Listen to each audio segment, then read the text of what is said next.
জিয়ার মরদেহটি নিয়ে আসা হবে মানিক মিয়া এভিনিউয়ের পশ্চিম প্রান্তে, যেখানে তার নামাজে জানাজাটি অনুষ্ঠিত হবে এবং জানাজার জন্য সকল আনুষ্ঠানিকতা সম্পন্ন হয়েছে। এর মধ্যে আজকে রাষ্ট্রীয় শোক পালন করা হচ্ছে, এটি চলবে আগামীকাল এবং পরশুদিন পর্যন্ত। এছাড়া আজকে সাধারণ ছুটি ঘোষণা করা হয়েছে। লাখো জনতা সংসদ ভবন প্রাঙ্গণ, সংসদ ভবনের পাশে যে মাঠ রয়েছে, মানিক মিয়া এভিনিউ রয়েছে, সেখানে লাখো জনতা হাজির হয়েছেন তাদের আপসী নেত্রী, তিনবারের প্রধানমন্ত্রী বেগম খালেদা জিয়ার নামাজে জানাজায় অংশ নিতে, শেষ শ্রদ্ধা জানাতে। বেগম জিয়া বারবারই বলেছিলেন দেশের বাইরে তার কোনো ঠিকানা নেই, থাকার কোনো জায়গা নেই।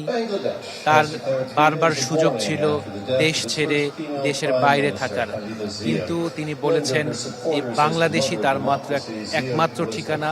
তিনি বারবারই বলেছেন দেশের মানুষের সাথে তিনি থাকতে চান, দেশবাসী। ইজাজ শমিক, আপনি যেখানে রয়েছেন জানাবেন সেখানকার বর্তমান পরিস্থিতি।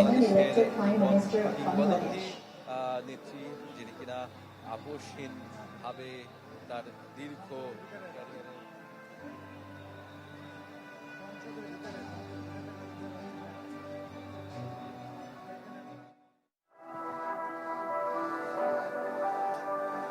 আমরা এই মুহূর্তে রয়েছি জিয়া উদ্যানের ঠিক সামনের অংশে এবং দেখতে পাচ্ছি যে সকাল থেকেই এই অঞ্চলটি পুরোটাই নিরাপত্তা সংস্থার যারা রয়েছেন, বিশেষ করে আর্মি আছে, এটি মূলত তখনই নির্মাণ করা হয় এবং এই নির্মাণের পর সৌন্দর্য বর্ধনের কাজও করে এই প্রতিষ্ঠান এবং তারাই মূলত এই ডিজাইনটি আবার নতুন করে করেছে এবং নতুন করে করার পরে এই তাদের পরামর্শে মূলত গণপূর্ত অধিদপ্তর কাজ করছে এবং শহীদ জিয়ার মতো খালেদা জিয়ার কবরেও সাধারণ মার্বেল পাথর এবং একই সঙ্গে বিভিন্ন গুরুত্বপূর্ণ সময়ে তার যে ঐতিহাসিক বক্তব্য ছিল সেই বক্তব্যগুলোও এখানে মাইকে শোনানো হচ্ছে এবং জানাজার পরে কিছু সময়ের মধ্যে অর্থাৎ 3:30টার দিকেই আশা করা যায় যে এখানে আনা হবে।